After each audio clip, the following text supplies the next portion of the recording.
Check ಮಾಡಿ. ಪದೇ ಪದೇ ಇದನ್ನು ಬರ್ತಾ ಇದೆ, ವಾಯ್ಸ್ದು ಸಮಸ್ಯೆ ಬರ್ತಾ ಇದೆ. ಅಂದರೆ ಕಂಟಿನ್ಯೂಸ್ ಕಾಲ್ಸ್ ಬಂತ ಹೇಳಿದ್ರೆ ಅದು ಮ್ಯೂಟ್ ಆಗಿಬಿಡ್ತದೆ. ಅದೇನು ಪ್ರಾಬ್ಲಮ್ ನನಗೆ ಗೊತ್ತಾಗ್ತಾ ಇಲ್ಲ. ಕಾಲ್ಸ್ ಆಗಲಿ ಅಥವಾ ಇನ್ನೇನೋ ಇದನ್ನಾದರೆ ಮೆಸೇಜ್ ಬಂದ್ರೂ ಅದು ಮ್ಯೂಟ್ ಆಗುತ್ತೆ. ಸೊ ವೈಫೈಲಿ ಬಂದಿದ್ದೀನಿ, ಈಗ ವೈಫೈ ಆನ್ ಮಾಡ್ಕೊಂಡು ಮಾತಾಡ್ತಾ ಇದ್ದೀನಿ.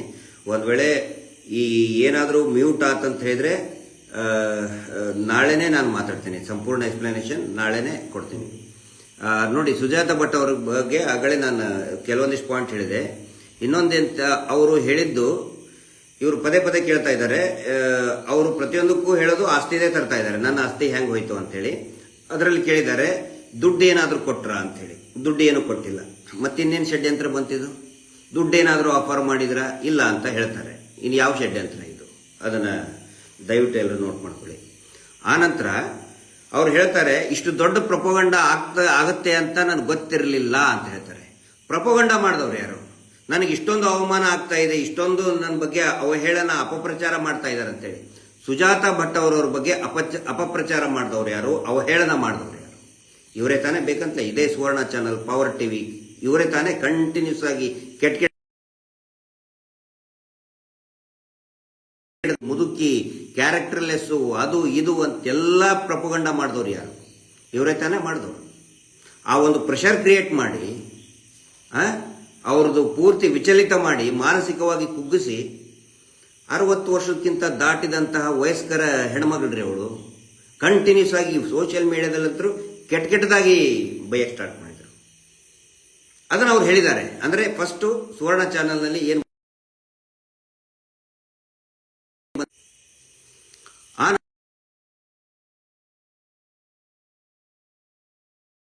ಬಂದಿತ್ತು ಅಂತ ಹೇಳಿ ಆಗಲೇ ನಾನು ಎಕ್ಸ್ಪ್ಲನೇಷನ್ ಕೊಟ್ಟಿದ್ದೇನೆ. ಇನ್ನೊಂದ್ಸರಿ ಹೇಳ್ತಾ ಇದ್ದೇನೆ. ಅಂದಾಜು 2 ವರ್ಷದ ಹಿಂದೆ ಹಾಯ್ ಕರ್ನಾಡು ಅಂತ ಯೂಟ್ಯೂಬ್ನಲ್ಲಿ ಬಂದಾಗ ನನಗೆ ಆ ಟಿವಿ ಚಾನಲ್ನವರು ಮತ್ತೆ ಇನ್ನುಳಿದಂಥವ್ರು ಎಲ್ಲರೂ ಕೂಡ, ಸರ್ ನೀವು ಹೋಗಬೇಕು, ನೋಡಿದ್ರ ನೀವು ಅದನ್ನ ಇಂಟರ್ವ್ಯೂ, ಆ ಹೆಣ್ಮಗಳಿಗೆ ಬಹಳ ನೊಂದಿದ್ದಾರೆ, ನೀವು ಹೋಗಬೇಕು, ಧೈರ್ಯ ಕೊಡಬೇಕು ಅಂತ ಹೇಳಿ ಕಂಟಿನ್ಯೂಸ್ ಹೇಳಿದಾಗ ನಾನು ಅವ್ರ ಹತ್ರ ಹೋಗಿದ್ದು ನಿಜ, ಭೇಟಿಯಾಗಿದ್ದು ನಿಜ. ಆನಂತರ ಡೆಲ್ಲಿಗೆ ಹೊರಡಿ ಅಂತ ಹೇಳಿದ್ರು. ಹೌದು, ಅದು ಕೂಡ ನಿಜ. ಯಾಕಂತ ಹೇಳಿದ್ರೆ ನ್ಯಾಯಾಲಯಕ್ಕೆ ಒಂದು ಹೆಣ್ಮಗಳು ಏನಾದರೂ ಬಂದ್ರೆ ನ್ಯಾಯಾಲಯಕ್ಕೆ ಹೋಗುವಂತಹ ಒಂದು ಪ್ರಕ್ರಿಯೆ ಇರ್ತದೆ. ನೀವು ಕೇಳ್ಬೋದು ಡೆಲ್ಲಿಗೆ ಯಾಕಂತ. ಡೆಲ್ಲಿಗೆ ಯಾಕಂತ ಹೇಳಿದ್ರೆ ಅಲ್ಲಿ ನಮಗೆ ಪರಿಚಯಸ್ಥರಿರುವಂತಹ ನೋಟೆಡ್ ಅಡ್ವೊಕೇಟ್ಗಳಿದ್ರು. ಬೆಂಗಳೂರಿನಲ್ಲಿ ಕೂಡ ಇದ್ರು. ಬೆಂಗಳೂರಿನಲ್ಲಿ ಕೂಡ ಮಾತಾಡ್ಸಿದ್ವಿ ಅವರಿಗೆ. ಅವ್ರು ಏನಂತ ಹೇಳಿದ್ರು, ಇದನ್ನ ಡೈರೆಕ್ಟ್ ಆಗಿ ಡೆಲ್ಲಿಯಲ್ಲಿನೇ ಅಂತಲೇ ಮಹಿಳಾ ಆಯೋಗ ಇರ್ತದೆ, ನ್ಯಾಷನಲ್ ವಿಮೆನ್ ರೈಟ್ ಕಮಿಷನ್ ಇದೆ, ಮಹಿಳಾ ಆಯೋಗ ಇದೆ ರಾಷ್ಟ್ರೀಯ. ಯಾಕಂದ್ರೆ ಇಲ್ಲಿ ನಾವು ಯಾರನ್ನು ಕೂಡ ನಂಬೋಕ್ಕಾಗೋದಿಲ್ಲ. ತಕ್ಷಣನೇ ಇಲ್ಲಿ ಇವರಿಗೆ ನಕಲಿ ದೇವಮಾನ ಮೆಸೇಜ್ ಕೊಟ್ಬಿಡ್ತಾರೆ. ಮೆಸೇಜ್ ಕೊಟ್ಟು ಇನ್ನೇನಾದ್ರೂ ಇವ್ರ ಜೀವಕ್ಕೆ ಕುತ್ತ ಬರುತ್ತೋ ಅಂತ ಹೇಳ್ಕೊಂಡು ನ್ಯಾಯಾಲಯದ ಒಪಿನಿಯನ್ ತಗೊಳ್ಳೋದಕ್ಕೆ, ಮಹಿಳಾ ಆಯೋಗದ ಒಪಿನಿಯನ್ ತಗೊಳ್ಳೋದಕ್ಕೆ, ಅವ್ರ ಮುಂದೆ ಹಾಜರುಪಡಿಸೋದಕ್ಕೆ ದೆಹಲಿಗೆ ಹೊರಡಿ ಅಂತೇಳಿ ಅವ್ರನ್ನ ದೆಹಲಿಗೆ ಕರ್ಕೊಂಡು ಹೋಗಿದ್ದು ನಿಜ. ಇದು ಮಾಡಬಾರ್ದ? ಯಾವ್ದಾದ್ರು ಒಂದು ಹೆಣ್ಮಗಳು ನಂದು ಹಿಂಗೆ ತೊಂದರೆ ಆಗಿದೆ, ತೊಂದರೆ ಅಂದ್ರೆ ಏನು? ನಮ್ಮ ಮುಂದೆ ಹೇಳಿದ್ದೇನೋ, ಅತ್ಯಾಚಾರ ಆಗಿದೆ ನನ್ನ ಮಗಳ ಮೇಲೆ, ನನ್ನ ಮಗಳನ್ನ ಕೊಂದು ಹಾಕಿದ್ದಾರೆ ಅಂತ ವಯಸ್ಸಾದಂತ ಒಂದು ಹೆಣ್ಮಗಳು ಹೇಳಿದ ಬಳಿಕ ಮಹಿಳಾ ಆಯೋಗಕ್ಕಾಗಲಿ ಅಥವಾ ಅಡ್ವೊಕೇಟ್ಗಳಿಗಾಗಿ ಹತ್ರ ಅದು ಕಳಿಸಬಾರ್ದ? ಇನ್ನೇನು ಮಾಡಬೇಕು? ಏನು ಆಪ್ಷನ್ ಇದೆ ಇಲ್ಲಿ? ಪೊಲೀಸ್ ಸ್ಟೇಷನ್ಗಂತೂ ಕಳ್ಸಕ್ಕಾಗಲ್ಲ. ಪೊಲೀಸ್ ಸ್ಟೇಷನ್ ಅವರು ಯಾವ ಕೇಸ್ ರಿಜಿಸ್ಟರ್ ಮಾಡೋದಿಲ್ಲ ಈ ದೇವಮಾನ ಅವರು ಇದ್ರ ಮೇಲೆ. ಇಲ್ಲಿ ಪದೇ ಪದೇ ಇದೇ ಇಂಟರ್ವ್ಯೂನಲ್ಲಿ ಹೇಳಿದ್ದಾರೆ, ನೋಡಿ ನನ್ನ ಆಸ್ತಿ ಅವ್ರ ಪಾಲಿಗೆ ಹೆಂಗ್ ಹೋಯ್ತು, ನನ್ನ ಆಸ್ತಿ ಅವ್ರ ಪಾಲಿಗೆ ಹೆಂಗ್ ಹೋಯ್ತು ಅಂತೇಳಿ ಪದೇ ಪದೇ ಕೇಳಿದ್ದಾರೆ. ಮತ್ತೆ ಇವರು ಒತ್ತು ಕೊಟ್ಟು ಕೇಳ್ತಾ ಇದ್ದಾರೆ, ನಿಮಗೆ ಯಾರು ಹೇಳಿದ್ರು ಹೇಳಿ ಹೇಳಿ ಅಂತ ಹೇಳಿ. ಅವಾಗ ಅವ್ರು ಹೇಳ್ತಾರೆ, ಗಿರೀಶ್ ಮಟ್ಟಣ್ಣ, ಜಯಂತ್ ಟಿ, ಮಹೇಶ್ ಶೆಟ್ಟಿ ತಿಮ್ಮರೋಡಿ ಹಿಂಗೆಲ್ಲ ಹೇಳ್ತಾರೆ. ಅದು ಯಾಕೆ ಹೇಳಿದ್ರು ಅನ್ನೋದು ಕೂಡ ನಿಮಗೆ ಸ್ವಲ್ಪ ಹೊತ್ತಿನಲ್ಲಿ ಗೊತ್ತಾಗುತ್ತೆ. ಇದರಲ್ಲಿ ನೋಡಿ, ನಮಗೆ ಹಾಗಿದ್ರೆ ನಿಮಗೆ ಪರಿಚಯನೇ ಇಲ್ವಾ ಅಂತ ನೀವು ಕೇಳ್ಬೋದು. ಖಂಡಿತ ಪರಿಚಯ ಇದ್ದಾರೆ. ಯಾವಾಗ? 2 ವರ್ಷದ ಹಿಂದೆ. ಬಹಳ ಸಹಜವಾಗಿ ಒಂದು ಪ್ರಶ್ನೆ ಬರ್ತದೆ, ನೀವು ಯಾಕೆ ವೆರಿಫೈ ಮಾಡಲಿಲ್ಲ ಅಂತೇಳಿ. ನಾನು ವೆರಿಫೈ ಮಾಡಿದ್ದು ಏನು ಅಂತ ಮೊದಲು ಅವ್ರು ಕೇಳಿದ್ವಿ, ಏನಾದರೂ ಡಾಕ್ಯುಮೆಂಟ್ಸ್ ಇದೆಯಾ, ನಿಮ್ಮ ಮಗಳದ್ದು ಫೋಟೋ ಇದೆಯಾ. ಇದು ನನಗೆ ಭೇಟಿಯಾಗಿ 3-4 ತಿಂಗಳ ಮೇಲೆ. ನಾನು ನೋಡಿ ಅವರು ಮಾತಾಡ್ತಾ ಇರಲಿಲ್ಲ. ಅವ್ರ ಮನೆಗೆ ಹೋದಾಗ ಅವ್ರ ಜೊತೆಗೆ ಇನ್ನೊಬ್ಬ ವ್ಯಕ್ತಿ ಇದ್ದ. ಅವ್ರ ಹೆಸರು ಅದು ಪ್ರಸಾದ್ ಅಂತ ಇದೆ, ಹೆಸರು ಸರಿಯಾಗಿದ್ದನಿಲ್ಲ. ತುಂಬ ಏಜ್ ಆಗಿತ್ತು, ಮತ್ತೆ ಬೆಡ್ ರಿಡನ್ ಇದ್ರು. ವಯಸ್ಸಾದ ಅಜ್ಜ ಅಜ್ಜಿ, ಪಾಪ ಏನು ತೊಂದರೆ ಆಗ್ತಾ ಇದೆ ಎಲ್ಲವೂ ಕೂಡ ಕೇಳ್ಕೊಂಡೆ ಅವ್ರ ಕಡೆಯಿಂದ. ಅವ್ರು ಹೇಳಿದರು ನಿಮ್ಮ ಗಂಡನ ಅಂತ ಕೇಳಿದೆ. ಇಲ್ಲ, ನಮ್ಮ ಗಂಡ ಅಲ್ಲ, ನಾವು ಲಿವಿಂಗ್ ರಿಲೇಷನ್ನಲ್ಲಿದ್ದೀವಿ. ಲಿವಿಂಗ್ ರಿಲೇಷನ್ ಅಂತ ಹೇಳಿದರೆ ಈ ಪ್ರಾಯದ ಅಂದರೆ ಯುವತಿಯರು ಲಿವಿಂಗ್ ರಿಲೇಷನ್ ಇರ್ತಾರಲ್ಲ, ಆ ಥರ ಅಲ್ಲ. ಇವರಿಗೂ ಕೂಡ ನನಗೂ ನೋಡ್ಕೊಳಕ್ಕೆ ಯಾರಿಲ್ಲ. ಆ ನಂತರ ಈ ವ್ಯಕ್ತಿಗೂ ಕೂಡ ರಾಮ್ ಪ್ರಸಾದ್ ಅಂತೇನೋ ಇರ್ಬೋದು, ಅವ್ರ ಹೆಸರು ಮೇ ಬಿ ಪ್ರಸಾದ್ ಅಂತ ಇದೆ. ಇವ್ರಿಗೂ ಮಕ್ಕಳು ನೋಡ್ಕೊಳ್ತಾ ಇಲ್ಲ. ಹಿಂಗಾಗಿ ನಾವು ಒಬ್ರಿಗೊಬ್ರು ಆಸರೆಗೋಸ್ಕರ ಇದೀವಿ ಅಂತ ಹೇಳಿದರು. ಹಿಂಗಾಗಿ ಆಯಿತು, ಮಗಳ ಫೋಟೋ ತೋರಿಸಿ ಅಂತ ಹೇಳಿದ್ರು. ಕೊಡಲಿಲ್ಲ. ಆನಂತರ ಮತ್ತಿನ್ನೊಬ್ಬರು ನಮ್ಮ ಸ್ನೇಹಿತರು ಈ ಯೂಟ್ಯೂಬ್ ಇದರಲ್ಲೇ ಮಾಧ್ಯಮದವರೇ ಒಬ್ರು ಹೋದರು. ಜಯಂತರು ಕೂಡ ಆ ಟೈಮಿಗೆ ಹೋದರು. ಸರ್ ನಾನು ಕೇಳ್ತೀನಿ ಅಂತೇಳಿ ಹೇಳಿದೆ. ನೋಡಪ್ಪ, ಮತ್ತಿನ್ನೇನಾದರೂ ಬೇರೆ ಅಲಿಗೇಷನ್ಸ್ ಮಾಡಬಾರ್ದು, ವಯಸ್ಸಾದವ್ರು ಇರ್ತಾರೆ. ಇಲ್ಲ ಸರ್, ನಾನು ನೋಡ್ಕೊಂಡು ಹೋಗ್ತೀನಿ, ಮಾತಾಡ್ಕೊಂಡು ಹೋಗ್ತೀನಿ, ಅವ್ರೇನು ತೊಂದರೆ ಇಲ್ಲ ಅಂತ ಹೋಗಿ ಕೇಳಿದರು. ಒಂದು ಫೋಟೋ ಕೊಟ್ಟರು ಅವರು. ಅವಾಗ ಆ ಫೋಟೋನ ನಾವು ಕ್ರಾಸ್ ಚೆಕ್ ಮಾಡಿದ್ವಿ. ಅದು ಏನದು ಫ್ಯಾಕ್ಟ್ ಚೆಕಿಂಗ್ ಇದರಲ್ಲಿ ಚೆಕ್ ಮಾಡಿದ್ವಿ. ಅದು ಸುಳ್ಳು ಅಂತ ಬಂತು. ಅವರು ಕಳಿಸಿದಂತಹ ಫೋಟೋ ಯಾವುದೋ ಒಂದು ಮಾಡೆಲ್ ಥರ ಇತ್ತು. ಯೆಲ್ಲೋ ಕಲರ್ ಫೋಟೋ ಕಳಿಸಿದ್ರು, ಮಾಡೆಲ್ ಥರ ಬಂತು. ಅದಕ್ಕೆ ನಾನು ಗೊತ್ತಾಯ್ತು, ನನಗೆ ಇಂಟ್ರೆಸ್ಟ್ ತೋರಿಸಲಿಲ್ಲ. ಆವಾಗ ಮತ್ತೆ ಇವರೇ ಫೋನ್ ಮಾಡಿದರು. ಫೋನ್ ಮಾಡಿದಾಗ ಸರ್ ನನಗೆ ಹಿಂಗಾಗಿದೆ, ಸ್ವಲ್ಪ ಹೆಲ್ಪ್ ಮಾಡಿ, ಏನಾದರೂ ನೀವು ನನಗೆ ಏನಾದರೂ ನನಗೆ ನ್ಯಾಯ ತಪ್ಪಿಸ್ಕೊಡಿ ಅಂತ ಪದೇ ನಾನು ಹೇಳಿದೆ. ನೋಡಿ, ನೀವು ಕಳಿಸಿರೋ ಫೋಟೋ ಅದು ಸುಳ್ಳಿದೆ, ಹ್ಯಾಂಗೆ ನಂಬೋದು? ಇಲ್ಲ ಸರ್, ಅದೇ ಥರ ಇದ್ಲು, ನನಗೆ ಬಹಳ ಮಾನಸಿಕ ಆಗಿದೆ, ಮಗಳ ಬಗ್ಗೆ ಬಹಳ ನನಗೆ ತೊಂದರೆಯಲ್ಲಿದ್ದೀನಿ ಅಂತ ಹೇಳಿದರು. ಆಮೇಲೆ ಮತ್ತಿನ್ನೇನು, ಮೇ ಬಿ ಮಗಳನ್ನ ಕಳ್ಕೊಂಡಿದ್ದಾಳೆ, ಮಗಳನ್ನ ಕಳ್ಕೊಂಡಿರೋದಕ್ಕೆ ಈ ಥರ ಏನಾದರೂ ಇದು ಮಾಡಿರ್ಬೇಕು. ಬಟ್ ನಿಮ್ಮ ಫೋಟೋ ತೋರಿಸ್ಬೇಕಂದ್ರು ಫೋಟೋನೂ ತೋರಿಸಲಿಲ್ಲ, ಏನೂ ತೋರಿಸಲಿಲ್ಲ. ಬರ್ತ್ ಸರ್ಟಿಫಿಕೇಟ್ ಆಗಲಿ, LC ಆಗಲಿ ಏನೂ ತೋರಿಸಲಿಲ್ಲ. ಅವಾಗಿಂತ ನಾನು ಕಂಪ್ಲೀಟ್ ಸುಮ್ಮನಾಗ್ಬಿಟ್ಟೆ, ಏನು ಅದ್ರ ಬಗ್ಗೆ ಇದು ಮಾಡೋದು ಬೇಡ ಅಂತೇಳಿ. ಇಷ್ಟಾದ ಮೇಲೆ ಈಗ ಅವರು ಹೇಳ್ತಾರಲ್ಲ, ಈ ಏನು ಪ್ರಕ್ರಿಯೆ ನಡೀತು, ಅವಾಗಲೂ ಕೂಡ ಅವರು ಸರ್ ನಾನು ಹೇಳಿಕೆ ಕೊಡ್ತೀನಿ, ನಾನು ರೆಡಿ ಇದ್ದೀನಿ ಅಂತ ಹೇಳಿದ್ದಕ್ಕೇ ನಾನು ಹೇಳಿದೆ, ದಯವಿಟ್ಟು ನಾನು ಹೇಳ್ತಾ ಇದ್ದೀನಿ, ಯಾರಾದರೂ ಈ ಇನ್ವೆಸ್ಟಿಗೇಷನ್ ಮಾಡಿದರೆ, SIT ಅವರು ಇನ್ವೆಸ್ಟಿಗೇಷನ್ ಮಾಡ್ತಾರಲ್ಲ, ದಯವಿಟ್ಟು ನಮ್ಮ ಫೋನ್ ಕಾಲ್ಗಳನ್ನು ನೀವು ಚೆಕ್ ಮಾಡಿ. ಲಾಸ್ಟ್ 2 years ಇಂದ ನಾವು ಜಾಸ್ತಿ ಕಾಲ್ ಮಾಡಿದೀವ ಅಥವಾ ಅವರು ಮಾಡಿದಾರ? ನಾವಂತರೂ ಮಾಡೋಕ್ಕೆ, ಯಾಕಂತ ಹೇಳಿದ್ರೆ ಸ್ವಲ್ಪ ಡೌಟ್ ಬಂತು, ಯಾಕಂದರೆ ವಿನಾಕಾರಣ ಇನ್ನೇನಾದರೂ ಗೊಂದಲ ಆಗಬಾರ್ದು ಅಂತೇಳಿ ಕಂಟಿನ್ಯೂಸ್ ಆಗಿ ಕಾಲ್ ಮಾಡಿದ್ದಾರೆ. ಮಿಸ್ ಕಾಲ್ ಎಷ್ಟಿದೆ ನೋಡಿ, ಅಲ್ಲಿಂದ ರಿಸೀವಿಂಗ್ ನಾವು ಎಷ್ಟು ಸಾರಿ ಕಾಲ್ ರಿಸೀವಿಂಗ್ ಮಾಡಿದ್ದೀವಿ, ಅದೆಲ್ಲವೂ ಕೂಡ ತನಿಖೆ ಆಗಬೇಕು ಅಂತ ನಾನು ಬಯಸ್ತೀನಿ. ಬಯಲಾಗಬೇಕಲ್ಲ ಸತ್ಯ ಏನಿದೆ ಅಂತೇಳಿ, ಬಯಲಾಗಲೇಬೇಕು. ಒಂದು ವಯಸ್ಸಾದಂಥ ಹೆಣ್ಮಗಳು ನನಗೆ ನ್ಯಾಯ ಕೊಡಿಸಿ ಅಂಥೇಳಿ ಪದೇ ಪದೇ ಫೋನ್ ಮಾಡಿ ಮತ್ತಿನ್ನೇನು ಮಾಡೋಕ್ಕಾಗತ್ತೆ ನಾವು? ಅದಕ್ಕೆ ನಾನು ಹೇಳಿದ್ದು, ಅಡ್ವೊಕೇಟ್ ಹತ್ರ ಹೋಗಿ ಕಾನೂನಿನ ಕದ ತಟ್ಟಿ ಅಂತೇಳಿ ಸಜೆಷನ್ ಕೊಟ್ಟಿದ್ದೆ. ಅಷ್ಟು ಬಿಟ್ಟು ಬೇರೆ ಏನು ಕೂಡ ಮಾಡಿಲ್ಲ. ಈಗ ಈ ಪ್ರಕ್ರಿಯೆ ಎಲ್ಲ ನಡೆದ ಮೇಲೆ ಅವರು ಪೊಲೀಸ್ ಸ್ಟೇಷನ್ಗೆ ಹೋದ್ರು, SITಗೂ ಕೂಡ ಕಂಪ್ಲೇಂಟ್ ಕೊಟ್ಟರು, ಏನೇನು ಪ್ರಕ್ರಿಯೆ ನಡೆದು ಅವಾಗ ಹಂಗಿದ್ರೆ ನಮ್ಗೆ ಭೇಟಿ ಆಗಲಿಲ್ವಾ? ಖಂಡಿತ ಭೇಟಿಯಾಗಿದ್ದಾರೆ. ಯಾವಾಗ ಅಂತ ಹೇಳಿದರೆ, ಇಲ್ಲಿ ಮಹೇಶ್ ಶೆಟ್ಟಿ ತಿಮರೋಡಿ ಅವರು ಮನೆಗೂ ಕೂಡ ಅವರು ಬಂದರು, ಇಲ್ಲೇ ಇತ್ತು. ಅದನ್ನು ಕೆಲವೊಂದಿಷ್ಟು ಜನ ಮಾಧ್ಯಮದವರು ಕೂಡ ನೋಡಿದ್ದಾರೆ. ಯಾದಕ್ಕೆ ಬಂತ ಅಂತ ಹೇಳಿದ್ರೆ, ಈ ಅವ್ರದ್ದು ಸಿಕ್ಕಾಪಟ್ಟೆ ವೈರಲ್ ಆಗಕ್ಕೆ ಸ್ಟಾರ್ಟ್ ಮಾಡಿತ್ತು. ಸಾಕಷ್ಟು ಜನ ಚರ್ಚೆ ಮಾಡಕ್ಕೆ ಪ್ರಾರಂಭ ಮಾಡಿದ್ರು. ಆವಾಗ ಅವ್ರ ಮೇಲೆ ಅವ್ರು ಹೇಳಿದ್ರು, ನಮ್ಮ ಮನೆ ತನಕ ಎಲ್ಲ ರೌಡಿಗಳನ್ನು ಬಿಡ್ತಾ ಇದ್ದಾರೆ ಸರ್, ನನಗಲ್ಲಿ ಇರೋಕ್ಕಾಗಲ್ಲ, ನನಗೆ ರಕ್ಷಣೆ ಕೊಡಿ ಅಂತ ಹೇಳಿ. ರಕ್ಷಣೆ ಕೊಡಿ ಅಂತ ಬಂದರೆ ಮಹೇಶ್ ಶೆಟ್ಟಿ ತಿಮರೋಡಿ ಅವರು ಯಾರಿಗೂ ಇಲ್ಲದಿಲ್ಲ. ರಕ್ಷಣೆ ಒಂದೇ ಅಲ್ಲ, ಅವ್ರದ್ದು ಊಟದ ವ್ಯವಸ್ಥೆ, ಉಳ್ಕೊಳ್ಳೋ ವ್ಯವಸ್ಥೆ ಎಲ್ಲವನ್ನು ಕೂಡ ಮಾಡಿದರು. ವಯಸ್ಸಾದ ಮಕ್ಕಳಿಲ್ಲ, ಏನಿಲ್ಲ. ಆ ಟೈಮಿಗೆ ಅವರಿಗೆ ಸಿಕ್ಕಾಪಟ್ಟೆ ಬೈಗಳು ಸ್ಟಾರ್ಟ್ ಆಗಿತ್ತು ಸೋಷಿಯಲ್ ಮೀಡಿಯಾದಲ್ಲಿ. ಈ ಸುವರ್ಣ ಚಾನಲ್, ಪವರ್ TV ಬಿಡ್ತಾ ಇಲ್ಲ, ಹೊಲ್ಸ್ ಬೈತಾ ಇದ್ದಾರೆ. ಒಬ್ಬ ವಯಸ್ಸಾದಂಥ ಹೆಣ್ಮಕ್ಳಿಗೆ ಅಥವಾ ಅಜ್ಜಿ ಯಾರಾದರೂ ಇರಲಿರಿ, ಏನಂತ ಬರ್ತದೆ? ನನಗೆ ರಕ್ಷಣೆ ಕೊಡಿ ಅಂದಾಗ ಮನೆ ಬಿಟ್ಟು ಹೊರಗಡೆ ಹೋಗು ಅಂತ ಹೇಳಿದ್ರೆ ಯಾರಿಗಾದರೂ ಬರ್ತದ? ಒಂದು ಮಾನವೀಯತೆಯಿಂದ ಅವರಿಗೆ ಒಂದು ಆಶ್ರಯ ಕೊಟ್ಟಿದ್ದಿಷ್ಟೇ. ಅಡ್ವೊಕೇಟ್ ಮಂಜುನಾಥ್ ಕೂಡ ವಯಸ್ಸಾದಂಥ ಹೆಣ್ಮಗಳಿದ್ದಾರೆ, ನಾನು ಫೈಟ್ ಮಾಡ್ತೀನಿ ಸರ್ ಅಂತ ಹೇಳಿ ಪಾಪ ಅವರು ಮುಂದೆ ಬಂದಿದ್ದಾರೆ. ಎಲ್ಲರಲ್ಲೂ ಕೂಡ ಒಂದು ಕನ್ಸರ್ನ್ ಇದೆ, ಬಿಕಾಸ್ ಆಫ್ ಹರ್ ಏಜ್. ಮತ್ತು ಮಗಳನ್ನ ಕಳ್ಕೊಂಡಿದ್ದೀನಿ, ಮಗಳ ಅತ್ಯಾಚಾರ ಆಗಿದೆ ಅನ್ನೋ ಒಂದು ಕಾರಣಕ್ಕೆ ಪ್ರತಿಯೊಬ್ಬರು ಕೂಡ ಮಾನವೀಯತೆ ದೃಷ್ಟಿಯಿಂದ ಮಾತ್ರ ಅವ್ರ ಕಡೆ ಬಂದಿತ್ತು. ಇಷ್ಟು ಮಾಡಬಾರ್ದ? ಆ ನಂತರ ಒಂದೊಂದು ಹೇಳಿಕೆಗಳು ಬೇರೆ ಬೇರೆ ಚೇಂಜ್ ಆದವು. ನಾನು CBIದಲ್ಲಿ ಕೆಲಸ ಮಾಡಿದ್ದಿಲ್ಲ ಅಂತ ಹೇಳಿದರು. ಎಲ್ಲವೂ ಸ್ಟಾರ್ಟ್ ಆಯಿತು. ಈ ಸುವರ್ಣ ಚಾನಲ್ ಅಲ್ಲಿ ಕಂಟಿನ್ಯೂಸ್ ಆಗಿ ಟ್ರೋಲ್ ಮಾಡ್ತಾ ಇದ್ದಾರೆ, ಕೆಟ್ಟದಾಗ ಸುದ್ದಿ ಆಗ್ತಾ ಇದ್ದಾರೆ. ನನಗೆ ಹೇಳ್ತಾ ಇದ್ರು ನೀವು ರಿಯಾಕ್ಷನ್ ಕೊಡಿ, ರಿಪ್ಲೈ ಕೊಡಿ. ನಾನಂತ ಹೇಳಿದೆ, ನಾನು ಇದನ್ನಾದ ನಂತರ ಅದ್ರ ಬಗ್ಗೆ ನಾನು ತಲೆ ಕೆಡಿಸ್ಕೊಳ್ಳೋದು ಬಿಟ್ಬಿಟ್ಟಿದ್ದೀನಿ. ಬಟ್ ಸೀನಿಯರ್ ಒಬ್ಬ ಹೆಣ್ಮಗಳಿದ್ದಾಳೆ ಅಂತೇಳಿ ನಾನು ಖಂಡಿತ ಅಟೆಂಡ್ ಮಾಡ್ಬೋದು ಅಂತ ಇಷ್ಟ ಹೇಳಿದೆ. ಬಟ್ ನಾನು ವೆರಿಫೈ ಮಾಡಿಲ್ಲ ಅಂತ ಹೇಳಿದ್ರೆ ಡಾಕ್ಯುಮೆಂಟ್ಸ್ ಬಗ್ಗೆ ನಾನೇ ಹೆಂಗೆ ಹೇಳಿ, ನಾನು ಯಾರು ಮಾತಾಡೋದಕ್ಕೆ. ಸೊ ಅದಕ್ಕೆ ಆಯ್ತು ಬಿಡು ಅಂತ ಹೇಳ್ಕೊಂಡು ಕಂಟಿನ್ಯೂಸ್ ಆಗಿ ಟ್ರೋಲ್ ಮಾಡ್ತಾ ಇದ್ದಾರೆ, ಬೈತಾ ಇದ್ದಾರೆ. ಏನಾದರೂ ಇದನ್ನ ಒಂದು ತೀರ್ಮಾನಕ್ಕೆ ಬರಲೇಬೇಕಿದು.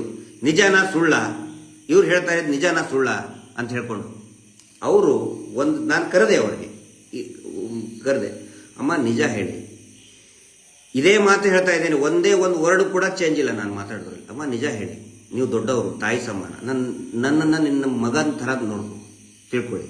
ಅನನ್ಯ ತಿಳ್ಕೊಂಡಿದ್ದಾಳಲ್ಲ, ಅವಳಕ್ಕಿಂತ ಒಂದು 3-4 ವರ್ಷ ಮುಂಚೆ ಹುಟ್ಟಿದವ್ ನಾನು, ನಿನ್ನ ಹಿರಿಯ ಮಗ ಅಂತ ತಿಳ್ಕೊಳ್ಳ. ನನ್ನ ಮುಂದೆ ಸುಳ್ಳು ಹೇಳಬೇಡಿ. ಫೋಟೋ ಇದೆಯಾ? ಫೋಟೋ ಇದ್ದರೆ ದಯವಿಟ್ಟು ಅದನ್ನು ಮೀಡಿಯಾಕ್ಕೆ ಬಿಡಬೇಡಿ, ತೋರಿಸಿ, ವೆರಿಫೈ ಮಾಡೋಣ ಅಂತ. ಸುಖ ಸುಮ್ಮನೆ ಬಿಡಬೇಡಿ ಅಂತ ನಾನು ಹೇಳಿದೆ. ಏನು ನಿಜ ಇದೆ ಅದನ್ನು ಹೇಳಿ ಅಂತ. ಅವಾಗ ಒನ್ಸ್ ಅಗೇನ್ ಹೇಳಿದರು, ಅವರು ಅಳ್ತಾ ಹೇಳಿದರು, ಸರ್ ನನ್ನನ್ನು ಹರ್ಷೇಂದ್ರ ಹಾಳು ಮಾಡಿದ್ದಾನೆ.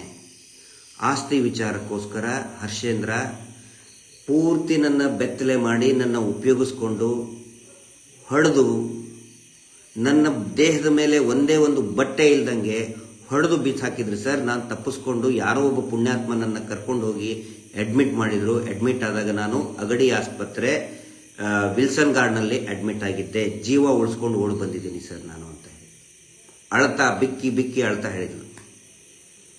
ಇದು ನಾನು ನಂಬಬಹುದಾ? ಇಂಥ ಸ್ಟೋರಿ ಭಾಳ ಹೇಳಿದ್ದೀರಾ, ನಂಬಬಹುದಮ್ಮ?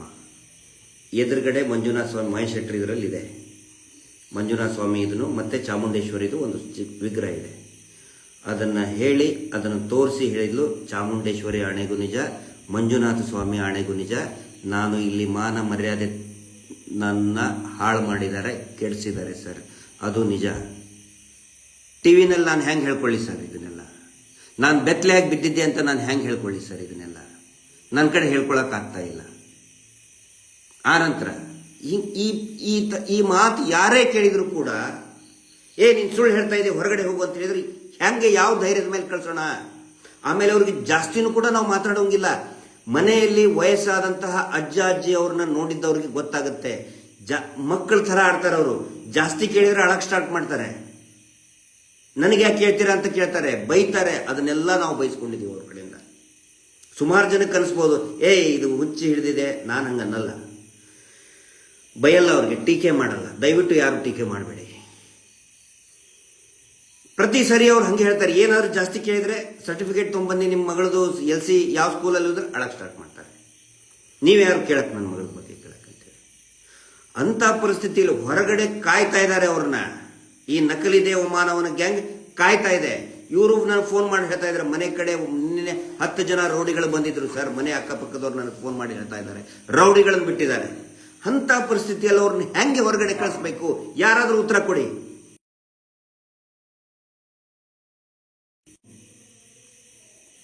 ಅದಕ್ಕೆ ಆಯ್ತು, ಇರುವಷ್ಟು ದಿನ ಇರಲಿ ಅಂತ ಹೇಳ್ಕೊಂಡು ಮತ್ತೆ ಅವ್ರು ಫೋಟೋ ರಿಲೀಸ್ ಮಾಡಿದ್ರೆ, ಫೋಟೋ ರಿಲೀಸ್ ಮಾಡೋದು ನಾವಾಗಲಿ ಅಡ್ವೊಕೇಟ್ ಆಗಲಿ ಸಜೆಸ್ಟ್ ಮಾಡಿಲ್ಲ, ಅವರಾಗ್ಲೇ ರಿಲೀಸ್ ಮಾಡ್ತೀವಿ ಅಂದಿದ್ದಕ್ಕೆ ಮಂಜುನಾಥ್ ಅವ್ರು ಆಯ್ತಪ್ಪ ನೀವೇ ತೋರಿಸ್ರಿ, ನಾವ್ಯಾಕೆ ರಿಲೀಸ್ ಮಾಡೋಣ. ಆಮೇಲೆ ಮತ್ತೆ ಅದಕ್ಕೆ ಇನ್ನೇನೇನೋ ಸ್ಟಾರ್ಟ್ ಆಯಿತು. ಹಿಂಗಾಗಿ ನಾವು ಸೈಲೆಂಟ್ ಆಗಿಬಿಟ್ವಿ. ಆದರೆ ನನಗನ್ನಿಸ್ತಾ ಇತ್ತು ಇದಕ್ಕೊಂದು ಎಂಡ್ ಆಗಬೇಕು ಅಂತೇಳಿ. ಎಂಡ್ ಇವತ್ತು ಆಗಿದೆ, ಮೇ ಬಿ ಆಗಿದೆ. ಯಾಕೆ ಎಂಡ್ ಆಗಿದೆ ಅಂತ ಹೇಳಿದ್ರೆ, ಸ್ವಲ್ಪ ಹೊತ್ತಿನ ಹಿಂದೆನೆ ಒಬ್ಬರಿಗೆ ಮಾತಾಡಿ ಅವರು ಹೇಳಿದ್ದಾರೆ, ಸುವರ್ಣ ಚಾನಲ್ನವರು ರೌಡಿಗಳನ್ನು ಬಿಟ್ಟು ನನ್ನನ್ನು ಬಲವಂತವಾಗಿ ಕಾರ್ನಲ್ಲಿ ಕೂಡಿಸಿ ದೂರಾಗಿ ಕರ್ಕೊಂಡು ಹೋಗಿ ಹಿಂತಿಂತವ್ರು ನಿನಗೆ ತಲೆ ತುಂಬಿದ್ರು ಅಂತ ಹೇಳಲೇಬೇಕು ಅಂತ ಹೇಳಿದ್ದಕ್ಕೆ ನಾನು ಹೇಳಿದ್ದೀನಿ ಅನ್ನೋ ಮಾತನ್ನ ಅವರು ಆಡಿದ್ದಾರೆ. ಅದಕ್ಕೆ ಅವರು ವಿಡಿಯೋ ರೆಕಾರ್ಡಿಂಗ್ ಕೂಡ ಮಾಡಿದ್ದಾರೆ. ಮೇ ಬಿ ಅದು ಬಿಡ್ತಾ ಇದ್ದಾರೆ. ಅವರೇ, ಯಾರು ಸುಜಾತ ಭಟ್ ಅವರೇ ಕಾಲ್ ಮಾಡಿ ಹೇಳಿದ್ದು, ನನಗೆ ಹಿಂಗೆ ಹೆದರಿಕೆ ಆಗ್ತಾ ಇದೆ. ಆಮೇಲೆ ಇವರು ಕೂಡ ಕಾಲ್ ಮಾಡಿದ್ದಾರೆ. ಇವ್ರು ಮಿಸ್ ಕಾಲ್ ಬಂದ ಮೇಲೆ ಅವರು ಕೂಡ ಕಾಲ್ ಮಾಡಿದ್ದಾರೆ, ಏನಾಯ್ತು ಅಂತ ಕೇಳಕ್ಕೆ. ಅವ್ರಿಗೂ ಕೂಡ ಗೊತ್ತಿಲ್ಲ, ಮೇ ಬಿ ಅಭಿ ಅವರು ಮಾಡಿರ್ಬೋದು. ಅಭಿ ಅವರು ಮತ್ತು ಅವ್ರ ಜೊತೆಗೆ ಇನ್ನೊಬ್ರು ಇದ್ರು. ಅವ್ರಿಗೆ ಇಮಿಡಿಯೇಟ್, ಯಾಕಂದ್ರೆ ಅಭಿ ಅಂದ್ರೆ ಬಹಳ ಪ್ರೀತಿ ಅವ್ರಿಗೆ. ಅಭಿಗೆ ನಮ್ಮ ಜೊತೆಗಿರೋರು ಅಂತ ಎಲ್ಲರಿಗೂ ಕೂಡ, ಸಮೀರ್ ಆಗಲಿ ಅಭಿ ಆಗಲಿ, ಚಿಕ್ಕ ಚಿಕ್ಕ ಹುಡುಗರು ಎಲ್ಲರಿಗೂ ಪ್ರೀತಿ. ಅಭಿ ಅಂತ ಹೇಳಿದ್ರೆ ಪ್ರೀತಿ, ಅಭಿ ಅಭಿ ಅಂತ ಹೇಳ್ಕೊಂಡು ಪಾಪ ಭಯದಲ್ಲಿ ಮಾತಾಡಿದ್ದಾರೆ. ಅದನ್ನು ಕೂಡ ರಿಲೀಸ್ ಮಾಡ್ತಾರೆ. ನನಗೆ ಹೆದರಿಕೆ ಹಾಕಿದ್ರು ಅಂತ ಹೇಳಿ. ಹೆದರಿಕೆ ಹಾಕಿ ಈ ಸುವರ್ಣ ಚಾನಲ್ ಏನ್ರಿ ದರದ್ದು? ಯಾಕೆ ಅವ್ರ ಹಿಂದೆ ಬಿದ್ದಿದ್ದೀರಿ? ಅದರಲ್ಲಿ ಈಗ ನೆಕ್ಸ್ಟ್ ಏನು ನಾನು ಈಗ ಏನು ಮಾಡಬೇಕು ಹಂಗಿದ್ರೆ ಮುಂದೆ ಏನಾಗಬೇಕು? ಯಾಕಂದ್ರೆ ಅವ್ರು ಹೇಳಿದಾರಲ್ಲ, ಎಲ್ಲ ಕಡೆ ಪ್ರಚಾರ ಆಗಿದೆ, ಇದನ್ನಾಗಿದೆ. ಆಮೇಲೆ ಇವರೊಬ್ರು ಕೂತ್ಕೊಂಡ್ಬಿಟ್ಟು ಸುವರ್ಣ ಪವರ್ ಟಿವಿನವರು ದೇವಸ್ಥಾನಕ್ಕೆ ಅಪಪ್ರಚಾರ ಮಾಡಿದ್ರು, ಹಾಗೆ ಹಿಂಗೆ ಅಂತೇಳಿ. ನೆಕ್ಸ್ಟ್ ಏನು ಮಾಡಬೇಕು ಅಂತ ಹೇಳಿದ್ರೆ, ಅವ್ರು ಹೇಳಿದ್ದಾರೆ ನನಗೆ ಹೆದರಿಸಿದ್ದಾರೆ ಅಂತೇಳಿ, ದಯವಿಟ್ಟು ಅದು ತನಿಖೆ ಆಗಬೇಕು. ಅದಕ್ಕಿಂತ ಮುಂಚೆ ನಮ್ಮ ತನಿಖೆ ಆಗಬೇಕು. ನಮ್ಮ ಬಗ್ಗೆ ಏನಾದರೂ ಅವ್ರಿಗೆ ಹೇಳ್ಕೊಟ್ಟಿದ್ದೀವಾ? ಹಿಂಗೆ ಹೇಳಮ್ಮ ಅಂತ ಹೇಳಿ ಹೇಳ್ಕೊಟ್ಟಿದ್ದೀವಾ? ದೇವಸ್ಥಾನಕ್ಕೆ ಅಪಪ್ರಚಾರ ಮಾಡು ಅಂತ ಹೇಳ್ಕೊಟ್ಟಿದ್ದೀವಾ? ಅಥವಾ ಅನನ್ಯ ಭಟ್ ಬಗ್ಗೆ ಏನಾದರೂ ಹಿಂಗೆ ನೀನು ಮಾಡು ಅಂತ ಹೇಳ್ಕೊಟ್ಟಿದ್ದೀವಾ? ದಯವಿಟ್ಟು ಅವರದು ನ್ಯಾರ್ಕೋ ಅನಾಲಿಸಿಸ್ ಒಂದು ವೇಳೆ, ಯಾಕಂದ್ರೆ ಏಜ್ ಆಗಿದೆ, ಏಜ್ ಆದವ್ರು ನ್ಯಾರ್ಕೋ ಅನಾಲಿಸಿಸ್ ಮಾಡೋದು ಬಹಳ ಕಷ್ಟ. ಒಂದು ವೇಳೆ ಸಾಧ್ಯ ಇತ್ತಂತ ಹೇಳಿದ್ರೆ ದಯವಿಟ್ಟು ನ್ಯಾರ್ಕೋ ಅನಾಲಿಸಿಸ್ ಮಾಡಿ. ಅಥವಾ SIT ಕಚೇರಿಯಲ್ಲಿ ನಮ್ಮನ್ನು ಮತ್ತು ಆ ಹಿರಿಯ ಮಹಿಳೆಯರನ್ನ, ಸುಜಾತ ಭಟ್ ಅವ್ರನ್ನ ಮುಖಾಮುಖಿ ಕೂಡಿಸ್ಲಿ, ವಿಡಿಯೋ ರೆಕಾರ್ಡಿಂಗ್ ಮಾಡ್ಕೊಳ್ಳಿ, ಪ್ರತಿಯೊಂದನ್ನು ಕೂಡ ತನಿಖೆ ಮೂಲಕನೇ ಬಹಿರಂಗಪಡಿಸಲಿ. ಮೀಡಿಯಾ ಟ್ರಯಲ್ ಬೇಡ ಇಲ್ಲಿ. ಆ ನಂತರ ಇದೇ ಸುವರ್ಣ ವಿಡಿಯೋದಲ್ಲಿ ಪದೇ ಪದೇ ಹೇಳಿದ್ದಾರೆ, ನನ್ನ ಆಸ್ತಿ ಅವ್ರಿಗೆ ಹೆಂಗೆ ಹೋಯ್ತು, ಇಲ್ಲಿ ಯಾರಿಗೆ ಹೋಯ್ತು, ಯಾಕೆ ಹೋಯ್ತು, ಇವರ ಅನುಮತಿ ಇಲ್ಲದೆ ಅವ್ರಿಗೆ ಆಸ್ತಿ ಹೆಂಗೆ ಟ್ರಾನ್ಸ್ಫರ್ ಆಯಿತು, ಯಾರು ಹೆದರಿಕೆ ಕೊಟ್ಟಂತವ್ರು, ಅದು ಕೂಡ ತನಿಖೆ ಆಗಬೇಕು, ಬಹಿರಂಗ ಆಗಲೇಬೇಕು. ನಾವು ಯಾಕೆ ಸುಮ್ಮನೆ ಇದ್ವಿ ಅಂತ ಹೇಳಿದ್ರೆ, ಮಾತಾಡ್ಲಿ ಇವರು ಮಾತಾಡ್ಲಿ, ಸುಮ್ಮನೆ ಇದ್ವಿ ನಾವು. ಈಗ ಅದು ಸತ್ಯ ಹೊರಗಡೆ ಬರುವಂತ ಕಾಲ ಬಂದಿದೆ. ಬೇಕಲ್ಲ, ಇವ್ರದ್ದು ಸಹಿ ಇಲ್ದೇನೆ ಪರಿಕದಲ್ಲಿರುವಂತಹ ಇವರ ಪಿತ್ರಾರ್ಜಿತ ಆಸ್ತಿ ಇದೇ ವೀರೇಂದ್ರ ಜೈನ್ ಹೆಸರಿನಲ್ಲಿದೆ. ಅಂದ್ರೆ ಇವರು ಅಲ್ಲಿ ಒಂದೇನೋ ದೊಡ್ಡದು ರಿಸಾರ್ಟ್ ಮಾಡ್ಕೊಂಡಿದ್ದಾರೆ. ಅಲ್ಲಿ ನಮ್ಮ ರಿಸಾರ್ಟ್ ಹುಡ್ಕೊಳ್ತಿರಲ್ಲಪ್ಪ, ಈ ರಿಸಾರ್ಟ್ ಹೆಂಗ್ ಬಂತು ಅಂತ ಹುಡುಕ್ರಿ, ಮೊದಲು ರಿಸಾರ್ಟ್ ಆಗಿದೆ. ಆ ನಂತರ ಇವರು ಟ್ರ್ಯಾಕ್ ಏನಾದರೂ ಇರಲಿ, ಹಿಂದೆ ಇವರು ಎಲ್ಲಾದ್ರೂ ಕೆಲಸ ಮಾಡಿರಲಿ, ಅನನ್ಯ ಬಗ್ಗೆ ಏನಾದರೂ ಇರಲಿ, ಎಲ್ಲಾದ್ರೂ ಕಲ್ತಿರಲಿ, ಇವರ ಮೇಲೆ ಅತ್ಯಾಚಾರ ಆಗಿದೆಯಾ ಇಲ್ಲ ಕನ್ಫರ್ಮ್ ಮಾಡ್ಕೊಳ್ಳಿ ಮೊದಲು. ಈ ಮಾತು ಯಾಕೆ ಹೇಳ್ತಾ ಇದ್ದೀನಿ ಅಂತ ಹೇಳಿದ್ರೆ, ಯಾವುದೇ ಒಂದು ಹೆಣ್ಣುಮಗಳು ತನ್ನ ಮೇಲೆ ಆದಂತಹ ಅವಮಾನವನ್ನ, ಅತ್ಯಾಚಾರ ಅನ್ನೋದೊಂದು ಭೀಕರವಾದಂತಹ ಅಪಮಾನ ಹೆಣ್ಣಿಗೆ ಅಂತ ತಿಳ್ಕೊತಾರೆ. ನಿಜವಾಗ್ಲೂ ಹೆಣ್ಣಿಗೆ ಅಪಮಾನ ಅಲ್ಲ, ಮಾಡಿದವನಿಗೆ ಅಪಮಾನ. ಅದು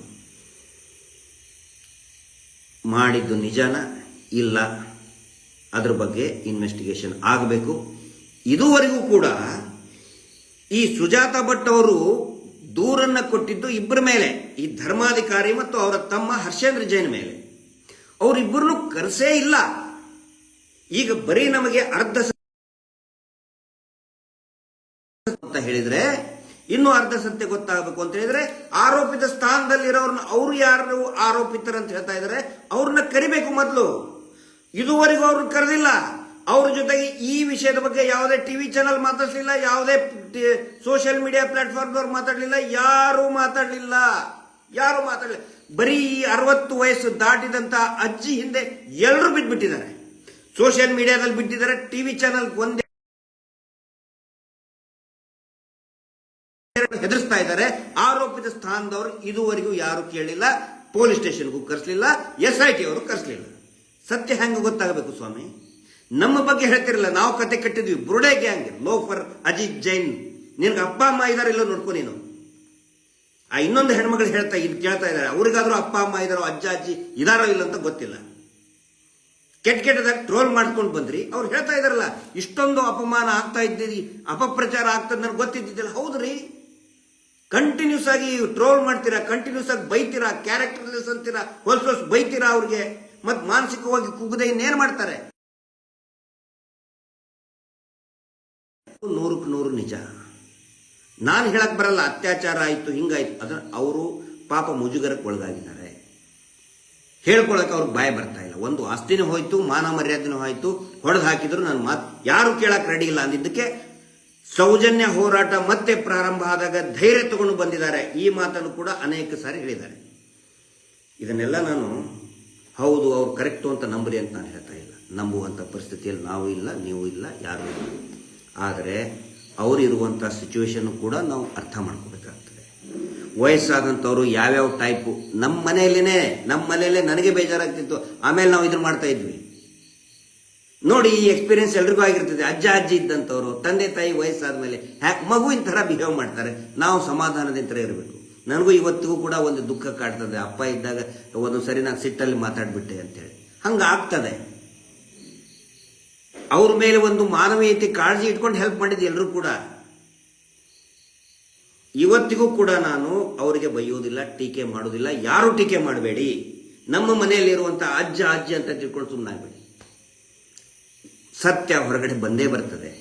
ಯಾಕಂತ ಹೇಳಿದ್ರೆ, ಯಾಕೆ ಬಂದೇ ಬರುತ್ತೆ ಅಂತ ಹೇಳಿದ್ರೆ, ನಾನು ಕ್ರಾಸ್ ವೆರಿಫೈ ಯಾಕೆ ಡಿಫೆಂಡ್ ಮಾಡ್ಕೋತೀನಿ ಅಂತ ಹೇಳಿದ್ರೆ, ಕ್ರಾಸ್ ವೆರಿಫೈ ಮಾಡ್ಬೇಕಾದ್ರೆ 2 ವಿಷಯ ನನಗೆ ಗೊತ್ತಾಗಿತ್ತು. ಏನು ಅಂತ ಹೇಳಿದ್ರೆ, ಇವರು ಇಲ್ಲೇ ಪರಿಕದವರು, ಉಡುಪಿ ಹತ್ತಿರ ಪರಿಕದವರು, ಅದು ನನಗೆ ಹೇಳಿದ್ರು, ಅದು ಕನ್ಫರ್ಮ್ ಮಾಡಿದ್ರು. ಇವರ ತಂದೆ ಗುರುರಾಜ್ ಉಪಾಧ್ಯಾಯ ಅಂತ ಹೇಳಿ ದೊಡ್ಡ ಹೆಸರಿದೆ, ಗೌರವಿತ ಹೆಸರಿದೆ. ಅವ್ರದ್ದು ಆಸ್ತಿ ಇತ್ತು. ಆ ನಂತರ ಆಸ್ತಿ ಇದೇ ಧರ್ಮಸ್ಥಳದ ನಕಲಿ ದೇವಮಾನವನಿಗೆ ಟ್ರಾನ್ಸ್ಫರ್ ಆಗಿದೆ. ಬಹಳ ಮುಖ್ಯವಾಗಿ ನಾವು ಗಮನಿಸಬೇಕಾಗಿರೋದು, ಇವರ ಅನುಮತಿ ಇಲ್ಲದೇ ಟ್ರಾನ್ಸ್ಫರ್ ಆಯಿತು.